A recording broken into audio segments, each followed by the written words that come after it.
Are you looking for an escape from manufactured truth wrapped in selfish agenda? Don't you just want to have a real and raw conversation, all masks and rules aside?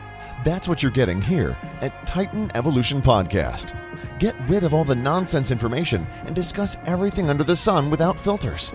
Listen to real stories of real people who will put your current perspectives to the test, guide you on living the life you truly want, and see everything free from judgment and pretenses. Time to get rid of those unhealthy environments and let your authentic self shine. Here are your hosts, Travis Johnson and Carol Carpenter.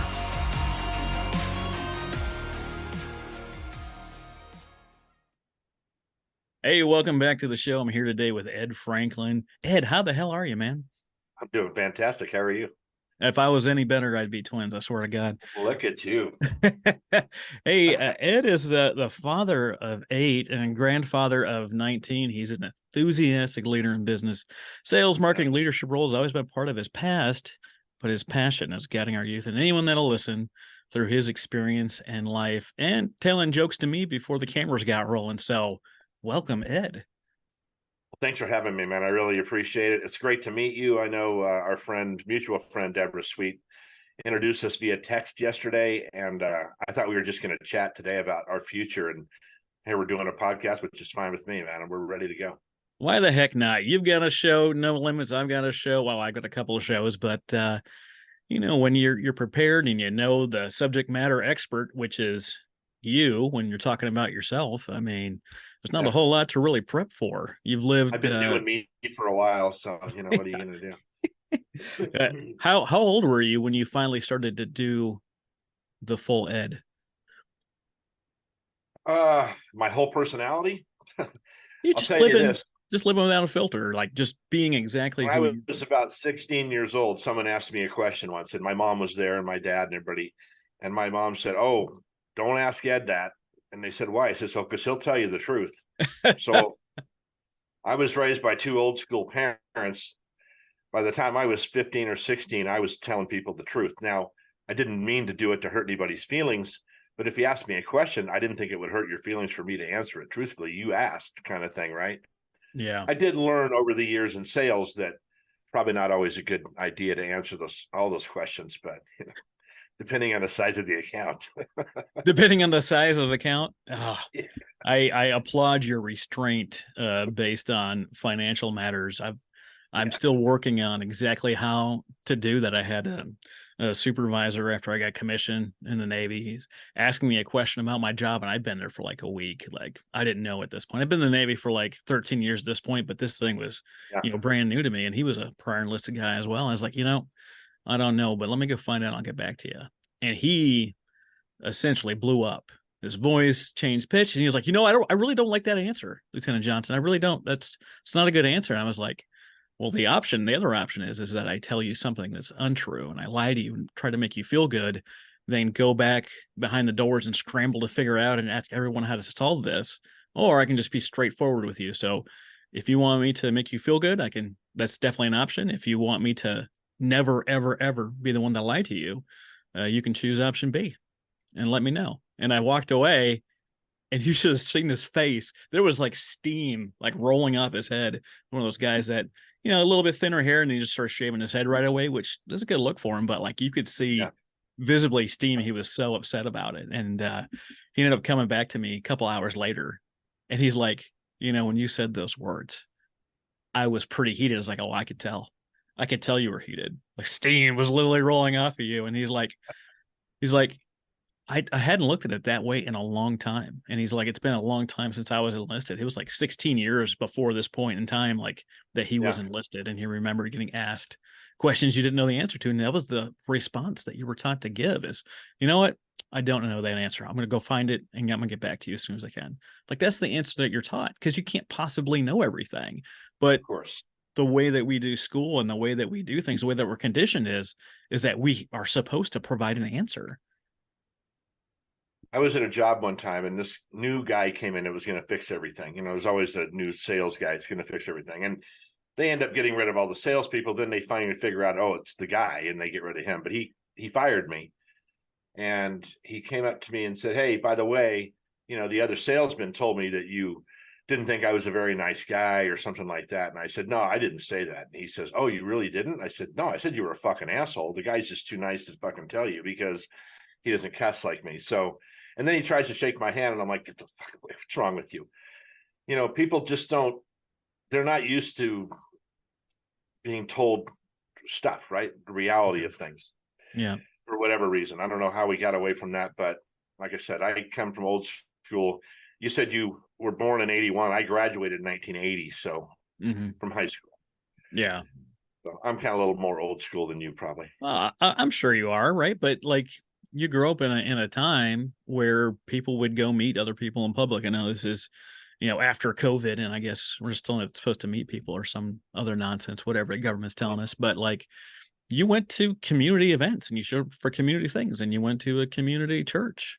Like that's what you did, and your life revolved around only the people that you knew. This was before, huge mass media. There was a couple, right? You had the first 3 channels and it expanded little by little, but like your basic experience was only the people that you knew and a couple of news stories coming in. It wasn't this little thing in your pocket that could give you a new story every second and a half when you're swiping through 100%. TikTok, right? You just didn't experience all these other things. And so you had to learn how to get along with people. And if you didn't, you would rumble, right? You'd have meet me at the flagpole or follow me outside and we can handle this right now.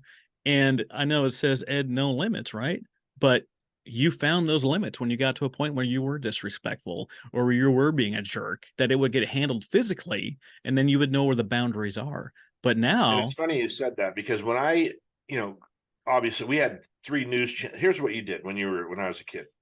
First of all, you were careful who you said whatever you said to, because he could kick your ass, and he or she, I don't even, and they would just kick your ass, right? So I was beat up quite a bit. I did some beating up too, but in our youth, it didn't really hurt anybody, and we all get along now. You know what I mean? right. Now they don't let the kids fight. They don't let them do anything. They don't let them have any feelings. And now at 18, they got a long jacket down to their ankle and a shotgun inside. I mean, this is what we've created, these kind of, these kids are building up like a steam pot. They don't have any way to get their feelings out, or now they're bullying on social media, whatever. But of course, I was way before technology. Right. My grandson will show me something, a Spider-Man 2 he just got the other day. And I say, listen, he goes, well, wouldn't this have been cool when you were a kid? I said, I played sports. That's all I did when I was a kid. That's all there was to do. Yeah. We got a little trouble here and there, but nothing, wasn't manageable. So whole different world. It really is, right? We have none of these outlets, and so many people now, like sports is ungodly unaffordable depending on what kind of family you're in. Like I grew up in a place where we couldn't afford to do that stuff. I had to go volunteer at the high school to earn enough money to even afford to take driver's ed. Like we didn't have it. Right. And nowadays, like just my son, he was like, I don't know, 6 or 8 or something, going to do like baseball. It was like a 5-day-a-week job, right? Just to show up to the practices and then like all day Saturday and potentially all day Sunday. And the fees to get in are just disgustingly high. I understand why the fees have to be there, but like you can't afford to put your kids in these things and have them. You can't. And then we're at the place where we've had a generation of single parents that have raised a generation of single parents, and no hits on the moms here, but it's been mostly the moms. And I'm not saying that it's good or bad or they're not capable, but you miss that male perspective of how to do certain things. And there's not a lot of ladies out there that really know how to raise a man. Well, and there's a lot of, we took the value. See, the value to sports when I was a kid was staying in shape, right? Running, jumping, and all those things.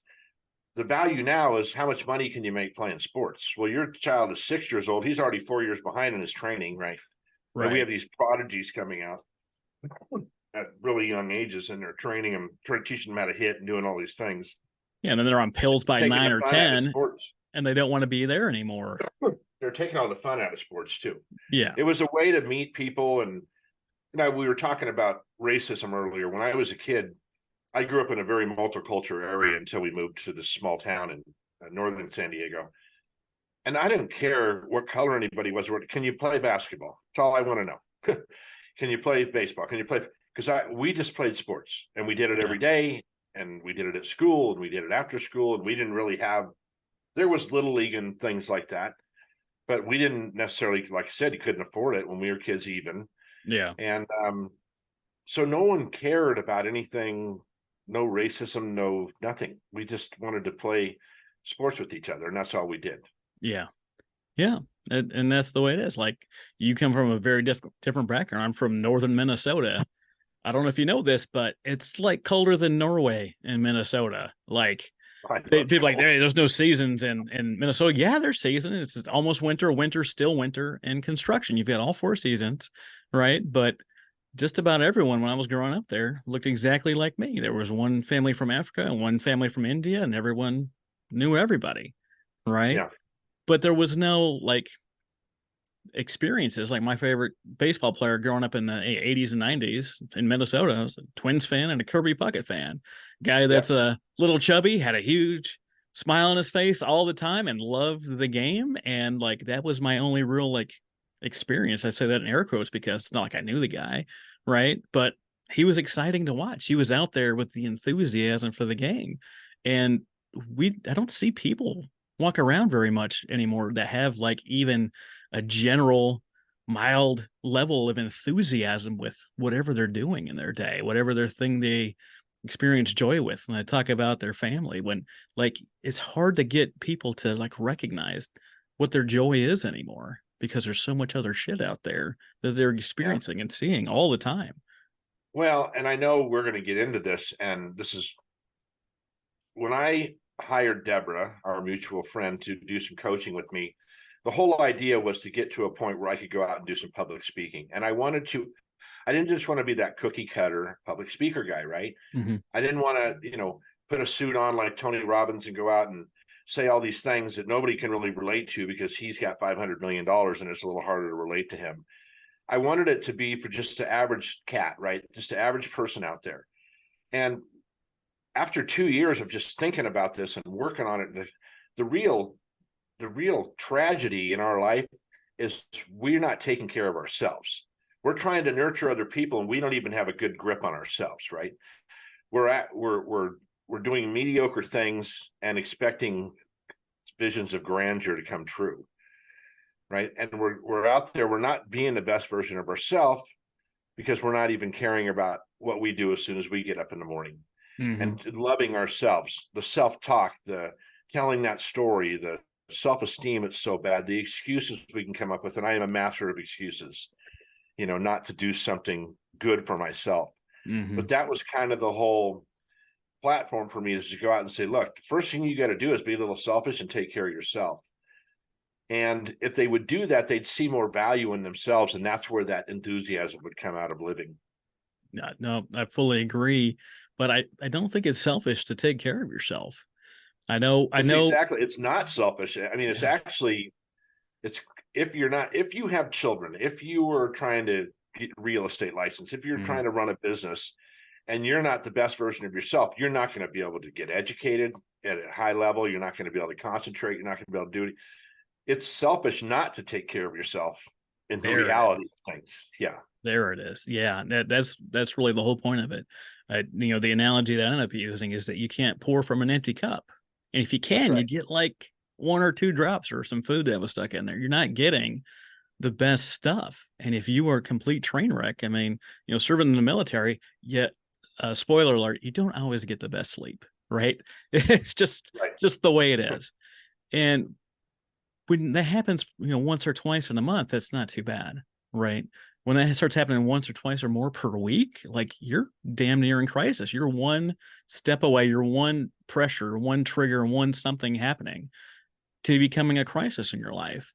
And people don't, that's not even talked about in health class, like the importance of sleep, the importance of exercise, the importance of all the things that really make us who we are. When you start to add your own trauma to traumas that are already happening, because we know you've had trauma in your life, or you're having it, or you're going to have it, and now you're piling more trauma on because you're not healthy and you're not feeling good. 3 months ago, I decided, after listening to motivational speaker after motivational speaker, because I try to put a lot of that positive stuff into my mind, that these guys saying you got to get up at 4 o'clock and go to the gym, 4 a.m, go to the gym, and I'm like, I don't know. Finally, after 3 months I've been doing it, it's changed my life for a lot of reasons. One, that's my time in the morning, right? I get up at 4, I'm at the gym when they unlock it at 5, and I get back about 6. That's making me a better version of myself. I feel better, I look better, I'm stronger. I'm 61, I'm working out with 30-year-olds. I mean, it doesn't, because that's okay, all right? Yeah. But when I get back, now my mind's clear. That's my time to meditate. That's my time to listen to the music I wanted to, or whatever I can. So I'm trying to make myself better for the people that I have to take care of. I'm raising 2 grandchildren. I have a wife. I have these other grandchildren that are out there. My kids are still communicating with me on a regular basis, and I still need to have income. Right. So I'm trying to be that example. So when I'm going to hopefully talk to people and tell them and teach them, you got to do this, that I'm walking the talk, right? It's a big deal, right? We had another guest on, Laverne Solney, and when I met her, it was at an event, She Talks event with one of my other guests, Dr. Julie Ducharme, and she was talking about the speech that she did when I met her in Houston, and she talked about a shirt that she owned or she was given, and she couldn't wear it. She couldn't put it on, and the whole speech is about this. And she does a really great job of building it up. It's an amazing story. And she's like, "You'll want to know what it is?" And we're like, "Yeah." And she opens her jacket and it says 3 words. It says, "I am enough." And I don't know how everyone in the audience felt, but I felt like they hit me with a ton of bricks, Yeah. because we are, generally speaking, our toughest critic, right? We can be 100%. nice. We can be pleasant to other people. We can show compassion. We can care. Then we look in the mirror and you're like, "I don't even want to see you today. Can you believe you did this? You had this thought. You were actually thinking about doing whatever the thing is." And we beat ourselves up over and over and over So again. much. And we're going to make mistakes. We're going to make poor choices. You're going to say things like, well, if it isn't the consequences of my actions, coming to visit me after the thing I knew was wrong is coming back to let me know that indeed, here's the Well, consequences. and this is really key. And I could make a shirt out of this. When you finally can tell yourself the truth that you're in the place you are because of what you did, good and bad, when you can finally understand that, like if you're 300 pounds overweight and you've been eating fucking cookies for 2 years, it's probably time to stop eating cookies. Now, if you're good at 300, and 60 pounds, whatever, I don't think that people are, but if you are good at that and it's not a health issue or anything, it's going to become a health issue. That's why you're there. I listen, everything bad in my life, if there's anything, is from what decisions I've made. I could have not said that to the guy I was shaking. I could have just shook his hand and said, "Thanks for the opportunity." Right now, Yeah. that didn't cause any duress for me. In fact, I skipped out of there with that attitude. But we got to, if you're going to take some action today, you got to see where it's going to get you. Now, is that 3 shots of vodka, or is that maybe, a multivitamin and, some cauliflower rice? I don't know. You got to have to decide what you got. But the thing is when you're listening to these motivational guys, these diet gurus, all these things, not everything fits you. So there's another thing you got to do. You got to find out what's best for you. You said you wouldn't get up at 4 in the morning and go to the gym. That's fine. That's not the key to success. It just happens for me to be a good piece. It fits in my life, right? Right. Yeah. You have to make that decision, whatever that decision in gym, eating better, 100%. whatever the thing is, and decide what's best for you. If you work overnight and you have for years, getting up early for you and making sure you get your gym time might be 2 p.m. It might be 3 Exactly. p.m. Whatever the thing Exactly. is. There's science that proves that people are generally one of 3 things. We're either really energetic and good in the morning, we're either good and energetic in the middle of the day, or we're good and energetic late.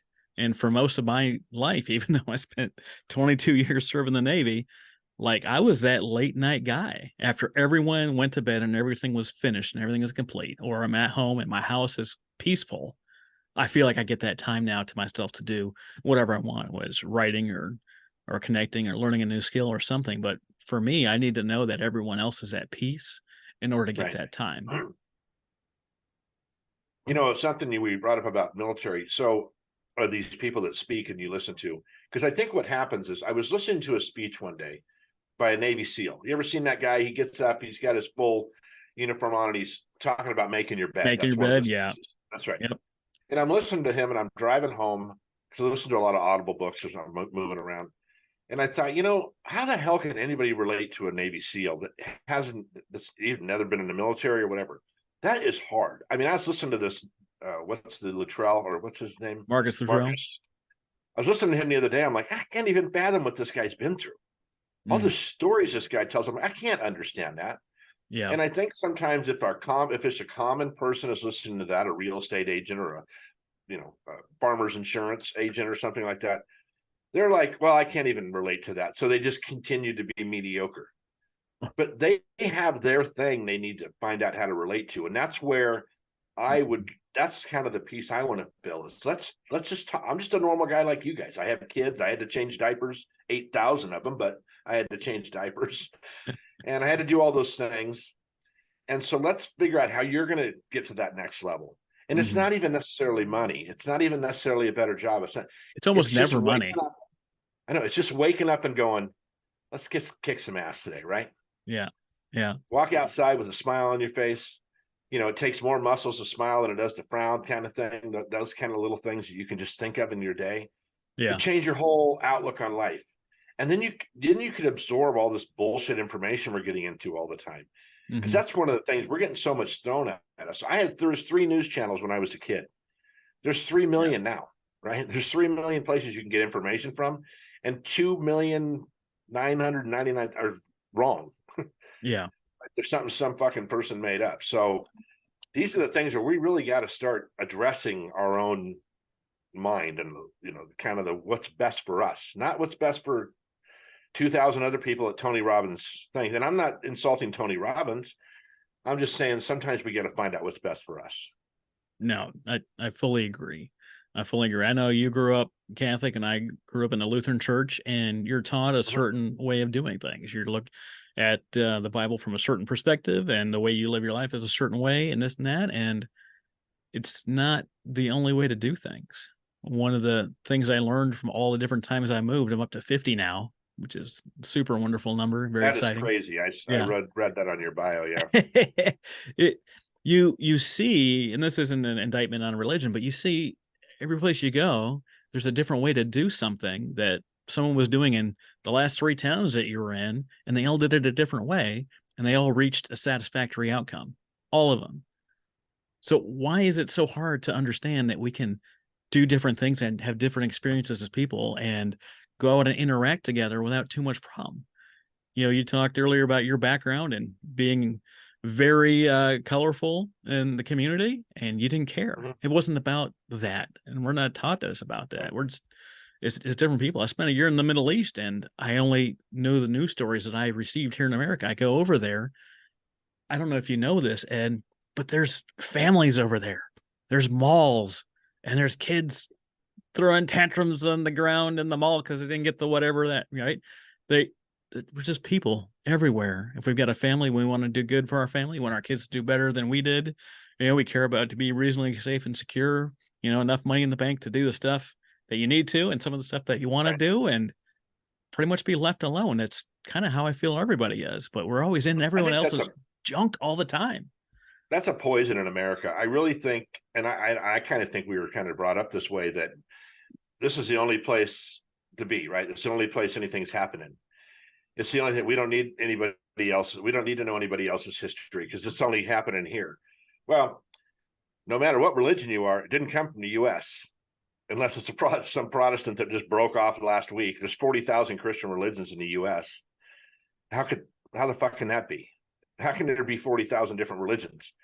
There's only one Jesus, right? And, mostly if you talk to anybody, there's only one Jesus, but apparently he had a lot of hats because I get a lot of different information from other people about that. And I mean, I think that the other problem, and Matthew Kelly, who's considered the dynamic Catholic, he's a writer and he used to be a business coach and he does all these things. And he kind of approaches when he writes a book or does a CD, it's not really about Catholicism. It's kind of about general, just being nice to anybody, right? The golden rule.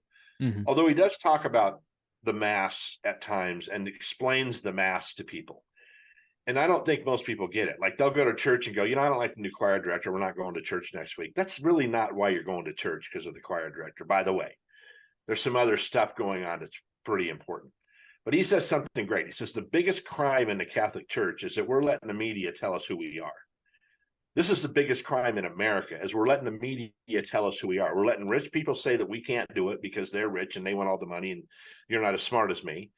This is what people keep getting told, and this is why we have this mediocrity problem. It's because they don't think they can do it. It's like a podcast. My daughter came to me 3 years ago and says, "Dad, why don't you start a podcast?" I said, "I don't know. What's a podcast?" I didn't even know. Mm-hmm. This is when COVID started. We were in New Orleans seeing her. Came back, found my mentor under 30, right? Everybody, all of us should have one of those so they know how to do tech. I said, "How do you do a podcast?" "Oh, it's easy. You just do this, blah, blah." I said, "What if I screw it up?" "Fuck it. Do it again. Do another one." There's no FCC. There's no issue here. Right. So I started a podcast. Now I have over 100 episodes, which I should have more at this point, but that's okay. I'm rolling. I'm just not going to listen to other people tell me I can't do something. I'm the same way. Yeah. If I want to listen to what people said was in my stars for my life, my fate, right? This hand that I got dealt, I would never have done anything. I would have been some degenerate, some probably drug addict with 2 or 3 ladies in my life, with 4 or 5 kids, with several different people, and I would just be a complete drain on society. Because if you ask someone about a foster kid, they have an opinion that foster kid equals this. Or if I moved too many times, or I went to 12 different schools, like, oh, someone that does that, they're going to be this. Why in the heck are people walking around letting everyone put their labels on you, and then you trying to incorporate all that stuff that you can't be because no one really tells you what you can be? It's a pandemic. Why are we doing it? Why is that okay? Everybody's doing it. That's right. Why is that okay?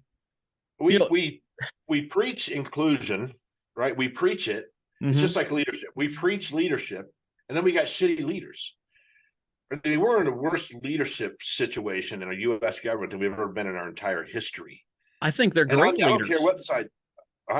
I think they're great leaders. I'm saying it on purpose, is because they're teaching us what not to do. What not to do. That's right. Right. You get the lesson either way. Everyone's a great leader. Sometimes they're showing you exactly how you would fuck up your life if you did what they did. And that's a lesson you need to learn. In the business world, on LinkedIn, all these people talking about leadership and everything, and they go, "Oh, this is how you do it." I was in what do you call these, like a CEO group at one time. I was a vice president of sales for this company, and we would meet once a month and we would talk about all of our problems and how we're going to fix them.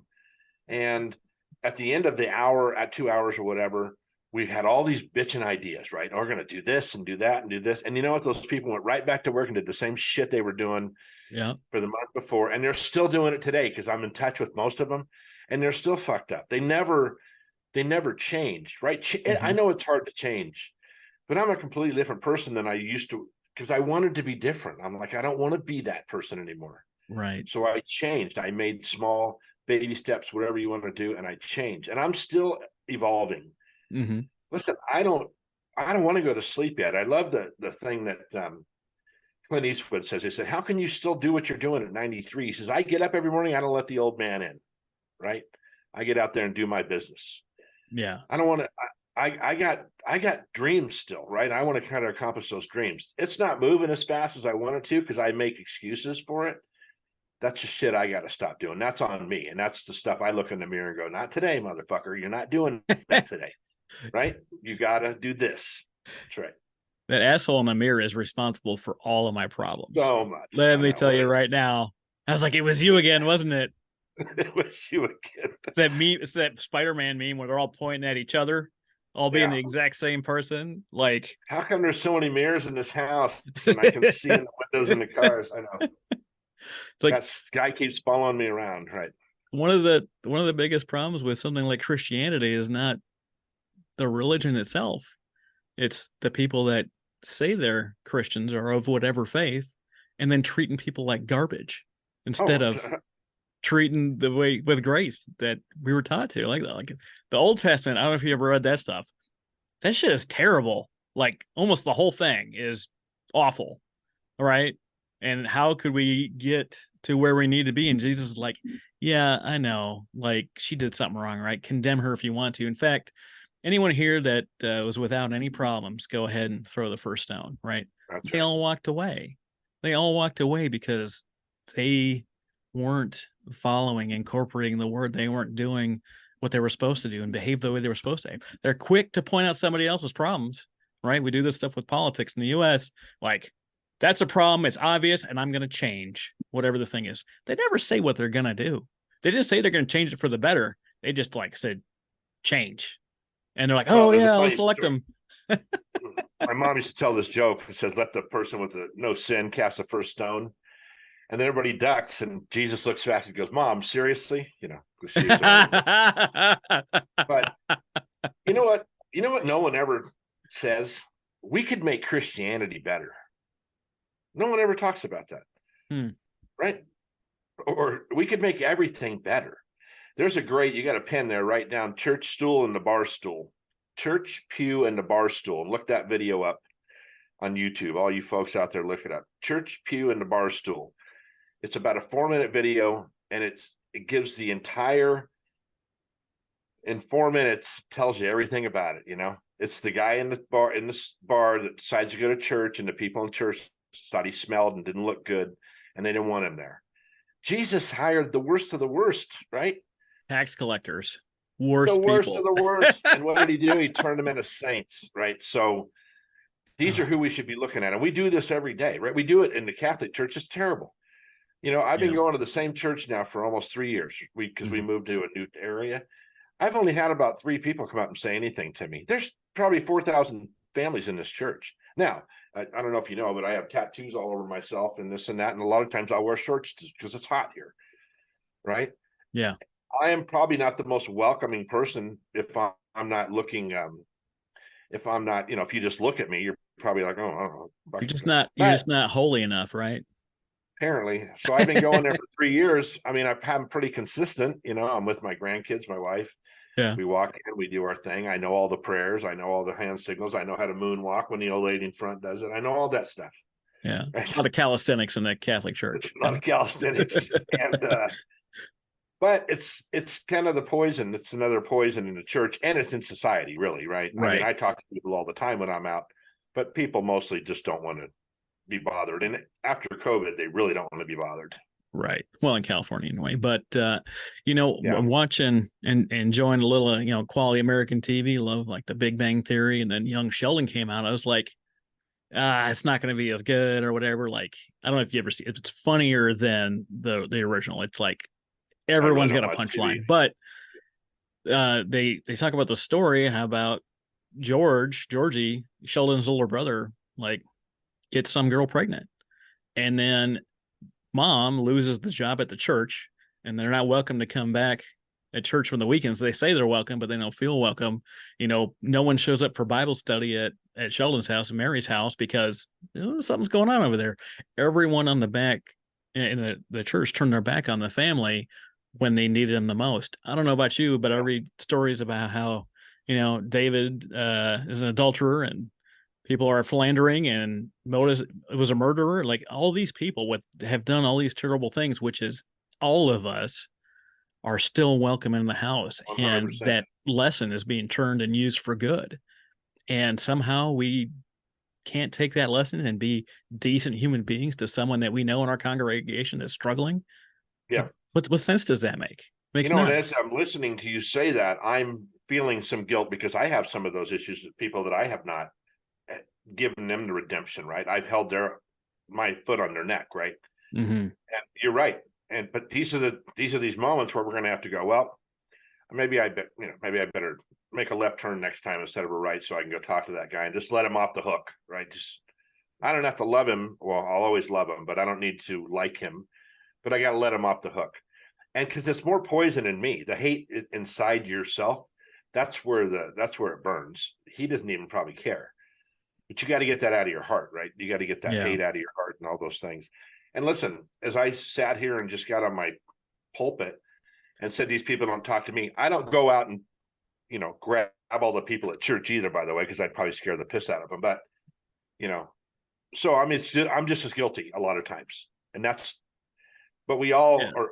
We all get redemption. We're all owed that, not owed it, but God was nice enough to say, you can redeem yourself too. Yeah. Well, people that talk about getting what they've earned and what they're worth, Sure. based on what the Bible says, we all deserve eternal damnation. Right. Not some people, not the bikers over here, not the gang leader. The CEO also gets what he deserves, and he deserves that, right? And it's a level playing field. Talking about this stuff isn't an indictment on you or your character. We all have Right. ways in which we fall short every day. I was sitting here this morning checking my calendar, and it said, talk to Ed later. Great day, right? Started going through some emails and looking at some stuff, and I'm like, you know what? I really have a lot on my to-do list. I started writing it down, and it's pretty substantial. I told a joke to myself because the last thing on my to-do list is to become sexy while still enjoying tacos. That's on here. Well, it is But Tuesday. Since I've been retired, I could get up and say goodbye to my son and stuff. But really, I do a lot of my work from here, from the computer, from the studio, from just hanging out here. And so I'm over here being my got up, but I haven't done anything yet self. And I get a message, and I look at this thing, and it's a picture from my backyard. Like, we're here for the party, and I'm like, party? My back gate goes to the church behind my house, and like, Okay. we got a cul-de-sac neighborhood, so perfect party parking in the back. And I'm like, what are you guys doing? And like, there's actually a big thing here. They're opening up a veteran clinic for veterans, not just for veterans, but also their spouses and their children are also able to come. I was like, that's really cool. It's like, why is there cop cars? Like, oh, the governor's here. So within, 40 yards of my house is the governor, my senator, my congressman, and a bunch of people I know in the veteran community here. And I was like, well, shoot, I better go, right? I go up, I look myself in the mirror, and the mirror reminded me that, Travis, you're not ready for the day. Not even the slightest. Like, best you can do is put a hat on that head and put a big jacket on so no one can really tell that you're just not prepared for the day. Scrub the teeth, and I ran over there. I was not prepared to do that today. It wasn't on my to-do list. I didn't take care of myself this morning. So all the stuff that we're talking about is a reminder for myself too. It's not us preaching. It's like, oh, by the way, Travis, this also applies to you too. You have to definitely start taking care of yourself on a timely basis. I love staying up late, which means I hate getting up early. And when I get up on my own time, I don't always get ready for the day because I don't have to leave my house. But man, if I would have got ready for the day, I would have been prepared, and I could have worn one of my suits that's pressed and ready in there. My hair would have looked good. I would have smelled fresh. And I would have been able to make a better impression on some of the people I saw today instead of showing up unprepared. It's funny. You mentioned you mentioned gang members and CEOs. When I was about 30, 31 years old, I went through a divorce, and I wanted to be that corporate guy, right? I used to wear a suit and tie to work every day. I was salted in, press shirts, all that. And as I started to get to know more of these people in the upper management and these executives and stuff, I'm like, man, I know bikers and gang members that have more ethics than you guys, right? At least they have, like, there's honor among thieves, right? You get into that world there, and I'm like, man, I don't know. I can't do some of the stuff these guys have done. They're not willing to help people, and they're not willing to do it. That's kind of where the tattoos started, because I'm like, I was in construction and in that world. And I'm like, you know what? I just don't want to be like you guys, right? I'm going to be me. And every tattoo has a story and all those great things. And I don't necessarily condone people getting tattoos. It's up to you. It's your business. Mm-hmm. My grandson, he's 16. He wants to get a tattoo. I'm like, no, I'm not getting a tattoo. In fact, if it was up to me, you wouldn't get one till you're 40. I got my first one when I was 48. So, you got to watch this stuff. Now, most of my kids have a tattoo here and there, but I'm getting off on a tangent. I just started to see people way different. I saw some really supposed bad people that were really good people, right? That really had big hearts. They took care of their kids. They do all the stuff that they're supposed to be in this, to be a good person. And some other fuckers, and I'm like, no, they got secretaries they're doing here. They're doing that girl there. They got this one going on. They're getting divorced every 5 minutes. So yeah, I mean, but it kind of goes back to that, who we're being told who to be, right? You can't look like that person or they'll put you in that category. Well, no, not necessarily. It doesn't have to be like that, right? I'm with you. I fully get it. I know the media has pretty much had a full-on assault against white middle class Christians over the past couple of years, and when you meet when I meet people, especially in different places, I'm in Oklahoma City in the middle of the country, and pretty much everyone Right. just gets along with everybody. They could care less about any of the stuff. When I find myself in some more heavily populated areas, I get some looks sometimes. I get some digs. I remember when I was in university a couple of years ago, we were examining this is what's it, psychosocial development, talking about socioeconomic status and how that translates into adulthood and what it looks like to really live and for minimum wage and try to make a life for yourself. And I grew up in trailer parks and foster homes and all sorts of like 7 streams of income. They were all government assistance, right? Like Yeah. uh government cheese. I swapped that government paycheck for a different one by joining the military, but obviously one's more honorable than the other, supposedly. But we're watching this thing. I'm in class with 12 ladies, and I'm with 2 dudes that are basically foreign exchange students, whatever they call them in college, foreign nationals or whatever. I'm the only white dude in the place, and we're talking about this stuff.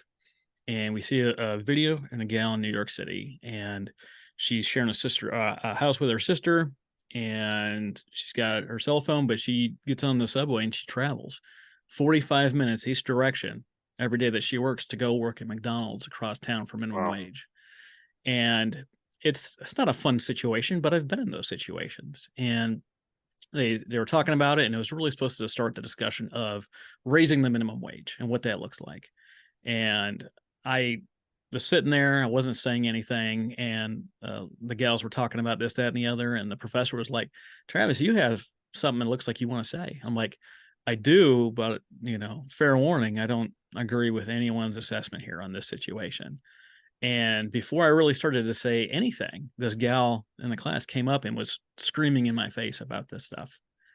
And I don't even remember what she said, but I was like, "I'm still active duty. I can't stand up and do anything because if I Hmm. take any action to protect my physical space, it's just some guy beating up a girl, right?" Right. So I lean over and look at the professor. I'm like, "Are you gonna do anything? Because no one here, including me, wants me to stand up right now."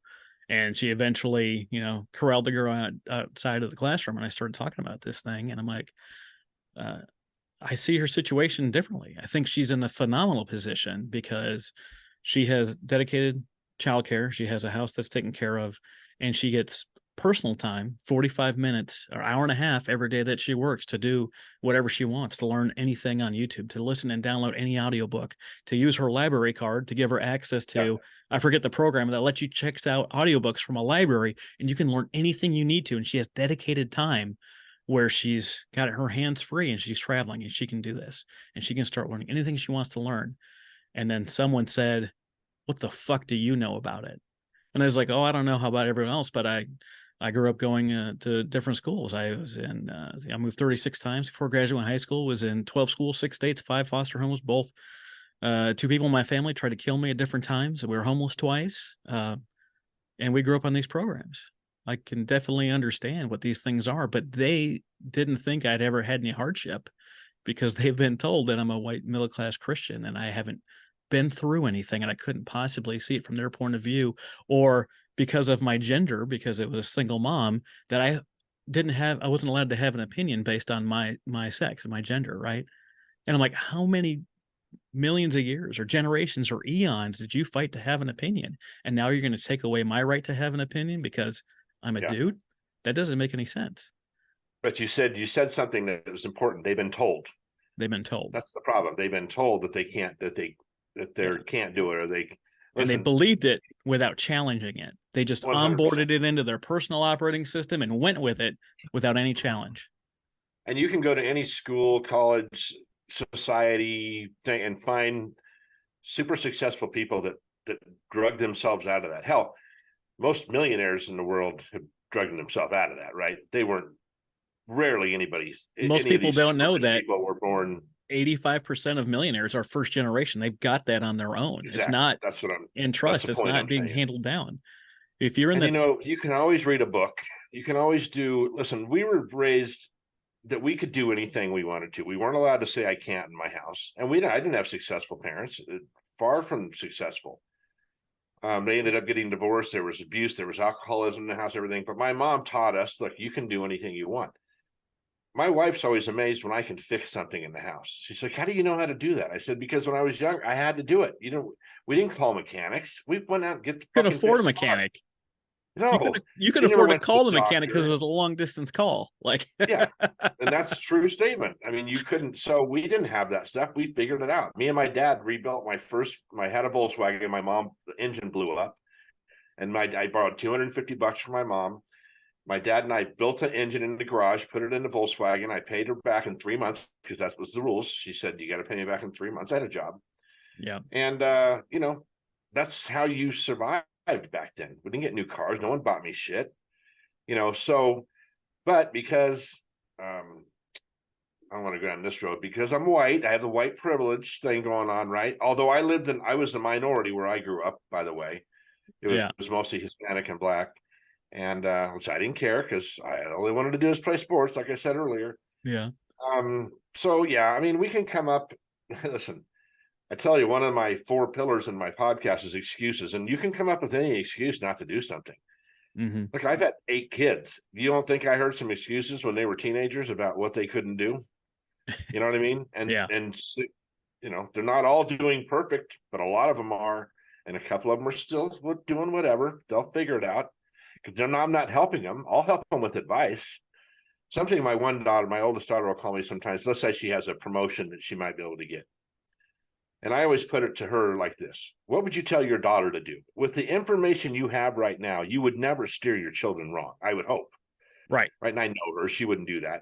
Right. So she answers her own questions, right? But I love that she calls me and asks me because I want to be involved with her on that. Yeah. She's 30, almost 37 years old.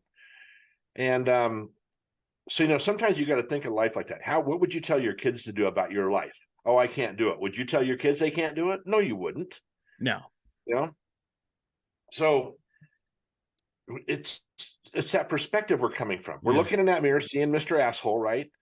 But you don't go down to your 6-year-old. Did you say you have a 6-year-old son? I've got a 20-year-old daughter and a 15-year-old son, but I have a 7-week-old granddaughter. Okay, so you don't go to that 15-year-old and say, "Oh, you can't do that." If it's something that's positive, right? That he says, "Well, Dad, I want to be a cop or whatever." Oh, you can't do that. Why not? Well, because it's not right for you. I want you to be a doctor or whatever the thing. You wouldn't do that. No. You'd say, what you'd say? I want you to be happy. I want you to find something you love because then you never go to work, kind of thing, right? That old saying. Yeah. Yeah. So we got to stop. We got to stop with the people telling us. We got to stop inputting all this shit in our stuff and putting our own stuff in. And that could be, I just got a journal that I'm selling on Amazon, and it is just writing stuff down, right? There's 8 million journals. I'm probably not going to even sell one unless I buy some for the kids. But it's the whole point that I tried it, right? Mm-hmm. And I got it published and I did that. It's just trying all these things. And we have so many resources. These kids have, dude, this phone I have is better than the IBM rooms. Remember in the 60s, they had these rooms full of computers? This thing has more power than those rooms had. And all the access we have to everything. For those of you that don't know, in important buildings, oftentimes the entire basement, the entire thing was filled up with servers and processors, this, that, and the other. And there was a team of people running it, and it was one computer. And I don't know, the gears in my watch are more fancy than they were. The computing power was almost nothing. They measured in bits and bytes and not gigabytes and terabytes. They measured in these infinitesimally small numbers, and they had punch cards was the programming because the machine could read the spaces of the closed spaces of the open spaces, and you could get nothing done. Right? It's not like this stuff that we walk around in our pocket. It's not like the stuff where I can flip open and I've got a ring light and a camera and I can afford this as an average, American and get something done and get this published online. We talk about, you've got no limits on your show. The things I talk about is that there's no rules, there's no limits, and there's no permission required. I don't need to go pitch the CEO of NBC to have a show anymore. I don't need his permission. I don't need his input, his feedback, or his money. I can flip open my phone and start recording today and talk about whatever it is that I want to talk about. And I don't I need had anyone's permission to do it. I love it. my computer took a crap here a couple months ago, and I did a podcast on my phone. Came out fine. It's a little Yeah. harder to edit. I don't really edit stuff anyway, but yeah, I did it on my phone, sitting right where I'm sitting right now with this stupid lights on, and it came out pretty good, actually. So, It, and we they have the have, knowledge to use it. We've had to uh, learn that knowledge, right? I had to learn all this shit. This stuff came way after I was an adult, oh yeah. and and now these kids, like my son or grandson, he has to fix my phones for me sometimes, right? How do I do this? Oh, you know, and it's fucking done. But They yeah, can it's use it. amazing. They can use the tool, but they don't know what they want to use it for, what the purpose is. And we've proven in this American experiment, if we can choose something with meaning or we can choose entertainment, we know what everybody's choosing. I chose meeting 3 times this past week. Cool. Well, you chose entertainment 942 times. Right? So about a month ago, I sat down. It was a Saturday afternoon. I was tired. I don't know why I was tired, but I'm like, I'm gonna watch a movie, right? I don't really watch TV. We'll turn it on, kind of background noise, whatever.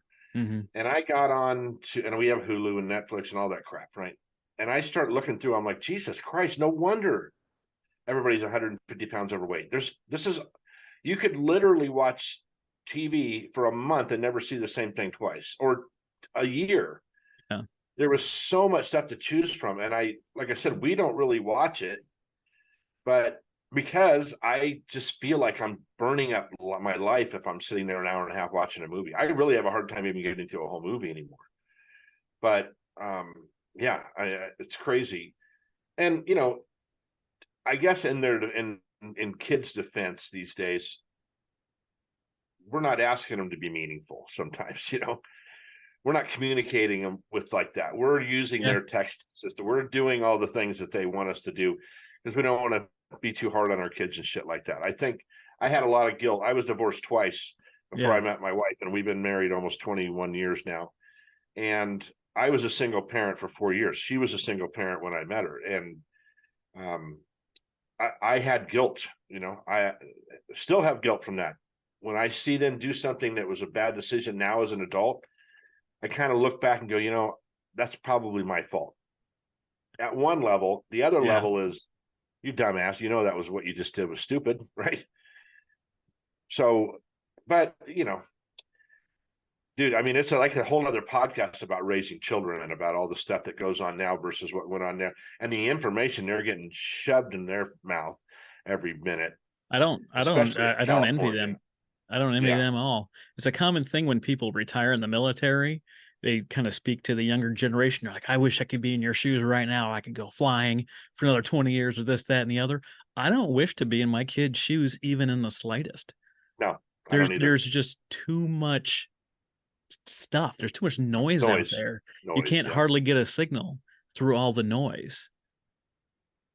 How do we expect them to make good choices or to build real experience? Because if any little mistake happens, if any little thing is weird or out of whack, someone has got their stupid phone open and they're recording it, and it can get 1 million downloads on TikTok before that person even has a clue that they were even being recorded.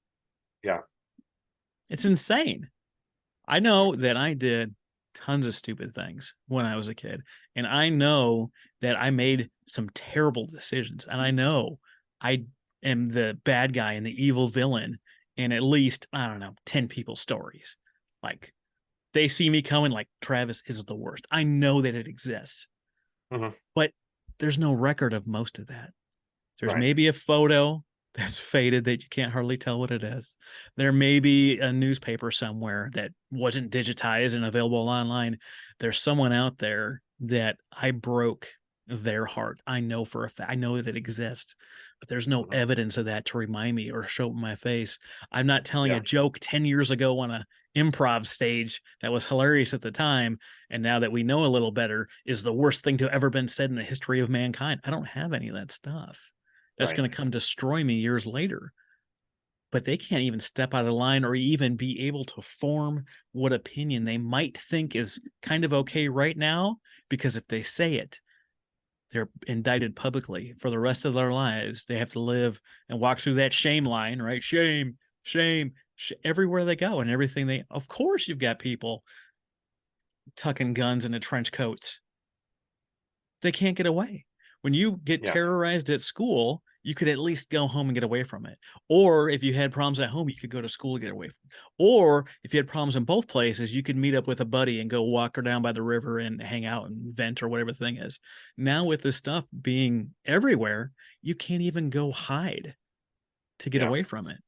And my kids are old enough where they kind of just missed a lot of that. Although it was around, it wasn't like it is now. Right. But I got grandkids now. So I have this grandkid that's the grandson that's 16, who's right in the middle of that bullshit. And I've had to go to the school and talk to them. And they don't like when they talk to me because I let them know right away. First of all, you're my kid's age and I don't come from the same perspective. And I don't agree with a lot of the stuff you're doing at the school level and the, trying to make everybody included in things that they don't want to be included in, that you're going to shove it down their throat. Right. Right. So yeah, I can't wait till they're raised. And then my kids have to deal with their kids, whatever. I just have to deal with two more. And then I have to mess with it as much. I think, well, at this point, I shouldn't even say that because I might have just jinxed myself. I know I'm a new grandfather, right? And currently Remy is a miracle and a masterpiece, right? She comes out, she's perfect. She hasn't had any bad habits yet. She doesn't watch the news, right? She hasn't been told she's a terrible human being, right? She is wonderful right now. When my kids were coming up, even though I didn't have the, the most, I don't know, best childhood, like I'm sure everyone has something. Like my biggest thing was like, I don't want to be the person. I want to be the reason that they lose like their innocence. That was always my goal as a parent. I didn't always know what to do. I was Googling stuff and watching YouTube and calling for like, hey, have you had this happen? No, because I'm the oldest kid in the generation and none of my other cousins have kids yet, right?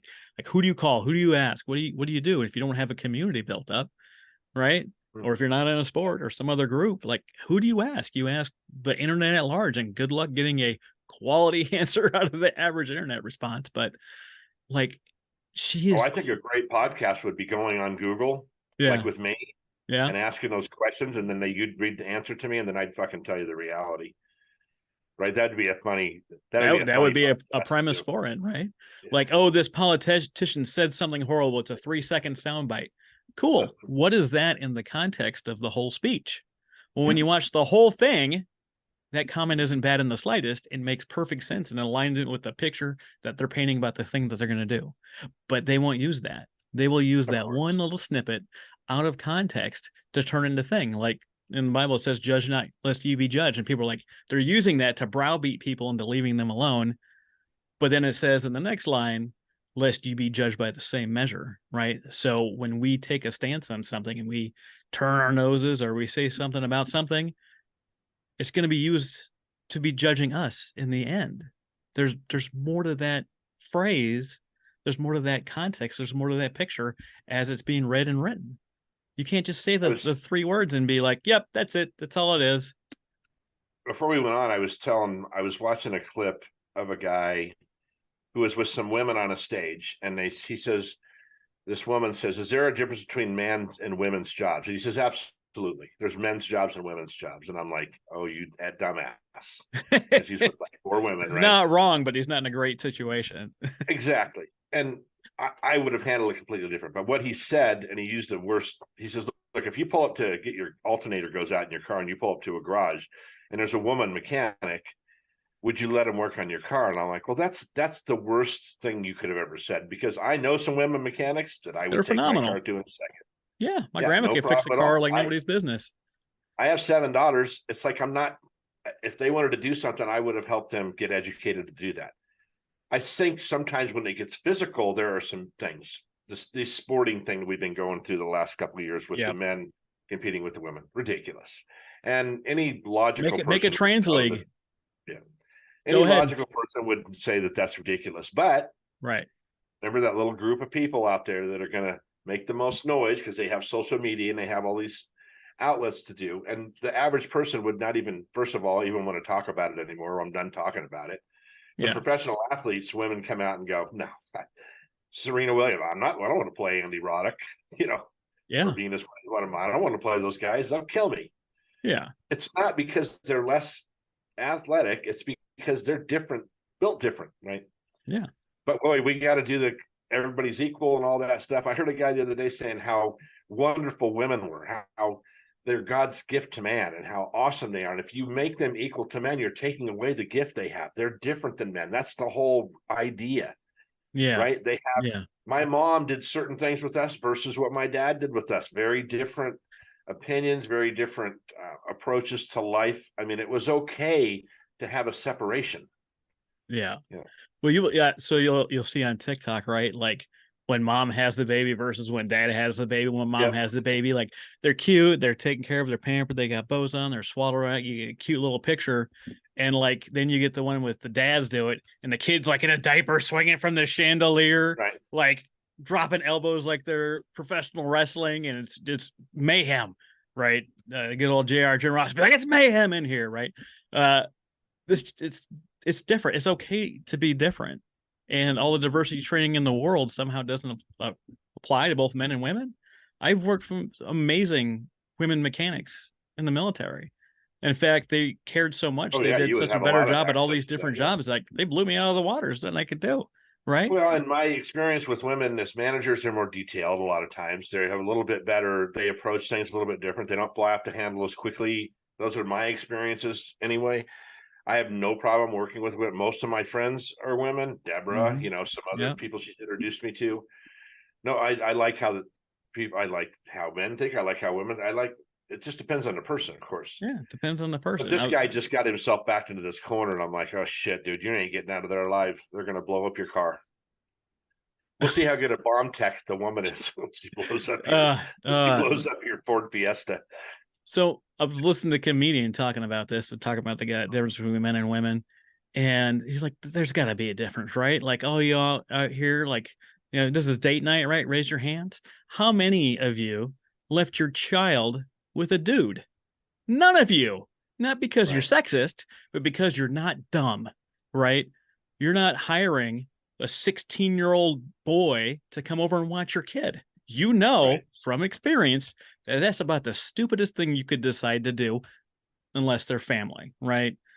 Family, you can stay with grandpa, stay with the uncle or whatever, but still the guy isn't the first choice, right? It's not, he's like, exactly. It's not a sexist thing to say that, to say things that are real, to say what something is or how you see something. It's not something to be attacked for. It's, you have a different view than I. What did you experience? It's kind of how you grew up too. It's kind of how you grew up. If you were in a traditional home where mom stayed home and dad went to work, like the 50s, and whatever. So sometimes like my son is like that. His wife stays home and homeschools 5 kids while he goes to work. And it's up to him. It's his business, right? Right. Is it easy on him or her? I mean, they've decided this is how they want to raise their children, and that's cool with me. I have other kids that both parents work. The kid goes to a daycare. I mean, whatever. Do I think it's better if there's a parent around more often? Of course I do. But, in our economy, it's not that easy to do. I get it. Plus, in the whole scheme of things, it's not my business. It's their business. My kids have their own life. They're going to make decisions based on what they've learned. Mm-hmm. Listen, my kids say stuff to me all the time that I'm like, where the hell you didn't hear that at my house? I know you didn't hear that at my house because I was there. More conservative. I know I was there. I was there. My house. But I understand that people learn things and they're going to determine their own belief system and all that. That's why I can hang out with a liberal. If they want to if they have an opinion on it, that's fine. That's up to you. Just don't try to convince me you're right. Just let me have my own opinion too. Yeah. Unless it's something scientific or whatever that you can actually prove to me. Yeah. And I get this. We have friends that are different. One's a Republican, one's a Democrat. Mm-hmm. It's the funniest thing you've ever seen. These adults, argue. Right. One hates this guy, one hates that guy. And they say, well, what do you think? I said, well, I hate them all. So it doesn't matter. You're not going to get any good information from me. From about president down to, local councilman. You're not going to get any good information from me.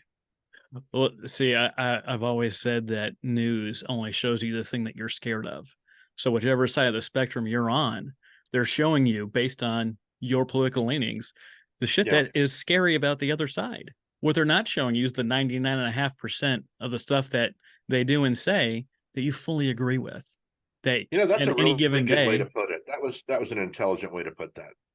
it That really the news only is. gives you what you're scared of. No, you're right. I think that's an honest statement. Okay, I'll go up from councilman to local politician. I'll go a little higher than just Well, so from just I don't know if I'm an average American or whatever, right? But when was it 2016 or 2020? I can't remember which one. Um, the Democrats had a nominee in Tulsi Gabbard, who is a veteran. She had a lot of conservative views, but she was from Hawaii and definitely liberal. I thought that if that was going to be the nominee for the Democrats, that they would have won in a landslide. They would have had a minority, right? Having a woman in the office would have been a great first woman president. Was it definitely a Democrat, like through and through, like, and a lot of the people on the right, especially conservatives that care about security and military and guns, like they would have been fully on board with her, but they didn't run her because she didn't do everything that the party wanted to, and they determined that it wasn't her time. Hmm. Would either of those have anything to do with who should or should not be president? Right? Obama wasn't the guy back in the day. He was the guy that came out and did a speech for somebody, and he got a bigger reaction from the crowd than their candidate did. So they ditched their candidate and they switched over to him because it made more sense, right? Yeah, that's a long conversation about a lot of stupid shit that's going on It right now. is. Right, but people in whatever power that they happen to have, and where I hold the keys to whatever kingdom, like they can decide that stuff for you. I remember the last election, and I'm not trying to get like into that stuff, but Yeah. I remember the left screaming up and down that we don't want another old white guy. We don't want another old white guy. And then when an old white guy won the nomination, they're like, well, like it's okay if it's our old white guy. Well, I said a funny thing to my person the other day that hates Trump, and I said, if you would have treated him like I do my grandson, when my grandson's an asshole, I take his phone away, right? If you would have just taken Trump's phone away, he probably would have won the election because he wouldn't have been able to burn bridges, Yeah. with I see. tweeting. I thought I like to envision, right? We like to fantasize on what could be happening, what could be different. I thought that he would be like, oh, we have an important national security thing going on that we need full cooperation. We want to keep the media away from this one so we can really get something done. Mhm. Because I know that conversation happens on a very weekly basis with the White House, right? They got to go in, they got to handle something that's real. And their hope is the stuff that they need to keep safe, because there's things that they need to keep safe, right? Of Don't course. get out to the media and get all the eyeballs on this, so they take care of something that matters, right? In my mind, like we need the next 2 days free of nonsense. Gotcha. He'll hop on the phone on Twitter and say something awful, and everyone will jump in that like chum in the water, and then they go close the door and they handle real business behind the wall. I wouldn't be surprised if that's true. Now, I'm sure if someone listening like, Travis, you don't know what the fuck you're talking about, and it's true, because I said I just imagined that this is how it might be, and it would make sense that it happened that way. That doesn't mean it happened. I have no idea, but I can And see by how the it way, could happen. I have no idea what's happening either because I'm reading the same crap you're reading. So Yeah. when I go on, I look at TikTok daily, right? But the reason is because of people like Gary Brecka, who's a doctor of physiology, and uh, you know, Jocko and some other people that'll come on there that give me some motivational stuff or some workout techniques, things like that. And then every once in a while you'll get a news thing, right? So I'm just going through there. And it's all my algorithms are all about, like I save a lot of those speeches and then I'll sit half hour before I go to bed, I'll listen to them. And they're all like a minute and a half, 2 minutes. Mm-hmm. So my algorithms take me to whatever my algorithms take me to, right? Versus maybe the liberal down the street that might be watching CNN all the time. Well, then her algorithms are going to take it. And so she's getting targeted news for her attitude or Right. her beliefs or Her whatever. political innings. Yeah. Do Yeah. you know what they're doing with kids? Oh, all kinds of weird shit. But Do go you know what ahead. they're doing with kids in the TikTok algorithm? If you're a kid and you're in China, this is a China-owned company, they show those kids, their basic algorithm is kids that are achieving, kids that are respectful, kids that are doing amazing things, and they're really building up their kids. Do you know what the rest of the world's seeing on TikTok? Nonsense, entertainment, Art videos. stupid stuff. So and so's twerking this week, and right, that's what our kids are getting on TikTok. That's their base level algorithm, because they're going to tear us down generation by generation. Well, this is the things I used to tell my kids. Look, show me who you're hanging out with. Tell me what you're reading. I'll tell you where you'll be in 2 years. You'll either have a college education or you'll be a drug addict. And I have 2 drug addicts that are kids, by the way. One's recovered, one's working on it. Yeah. And that is the truth, who you're hanging out with. I told you something, and I don't think we weren't recording yet. I need to expand my circle, right? The people that I was in that circle with were just not thinking big enough, as far as I'm concerned. Yeah. I just need to think much bigger. It's people like you. It's people like the people, your friends and stuff, that are doing these things on a global situation. I need to get global, right? And listen, the difference between me talking to my realtor friend or talking to a senator is just logistics. I'm just not with the senator right now. I could have the same conversation with the senator that I have with this farmer's agent. I'll tell you something I'm good at. I can talk to a gang member in the morning and a CEO in the afternoon. I told you that. And the people aren't much different. And I don't change my attitude whatsoever. I am who I am. The old Popeye thing, right? So you're going to get what I get. Now, I'm wise enough to stay off of certain subjects, things like that. It's not, I'm not interested in that. See, I need to be sitting in a room with Gary Breck and not watching him on TikTok. Right. And those are the things I need to be working on. I need to be, working on those, getting conversations with those people and getting those people on my podcast. Listen, I like Joe Rogan. I mean, I don't love him. I don't hate him. I don't know him. Right. I know him from what I see. The only difference between you, me, and him is he's got a posse full of guests that we don't have. Right. So if I had the guests he has, shit, I'd be getting 10 million views a day too. Well, so then as a podcaster, have you reached out to any of his guests to try to get him on your show? Because I know for me that I haven't. That's my fault. I know. Yeah, I haven't done it either. And that's that excuse. That's the asshole in the mirror. Yeah. But tomorrow I'm going to do this. That's why when Deborah, when she does these stuff, I grab those people right away, because I don't know how many people you have. I had a gal on a while back that ran she lost her son to this really horrific disease. And I had her on my podcast, and that's probably one of my most listened to podcasts because of her circle of friends, right? This is all about, remember the shampoo commercial? And then I told a friend, and then I told a friend, and now they have 16 women getting their shit. This is all how basic this really is, but it's getting to that shampoo people. It really is. It really is, right? Like I didn't ask to meet you. She wasn't like, oh, this guy Ed is amazing. I was like, look, I don't know who you got. I had Ira Bowman on my show several episodes ago. He's got 8 kids. I was like, do you have anyone that you know that has 8 kids? I'd like to have him on the show.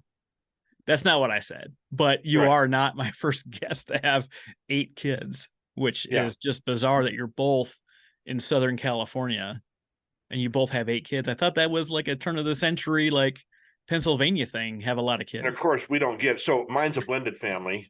I don't know if so it's a Brady Bunch situation. You got 3, she's got 3. You hired a housekeeper named Alice. I got 6 and 2, but okay. But it's funny. So when I'm doing sales, I always get that into the conversation somewhere, because nobody else has 8 kids. Fuck's got 8 kids. Who's that stupid, right? But I could always call a customer and say, they go, hey, it's Ed. And they go, Ed, man. And I'm like, I'm the one with the 7 daughters and the son. And they go, oh my God, I was telling my wife about you. She thought I have 2 and blah, blah, blah, blah. And boom, I'm right back in right on the sales side of things. Yeah.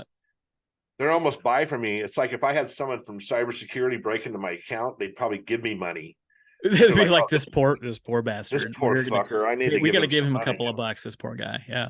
So I always get that into the account because it is a thing. And now we just had our 19th grandchild last week. So if you saw me standing in front of you, I hope you would say, you don't even look like a grandfather, let alone have 19 grandkids, right?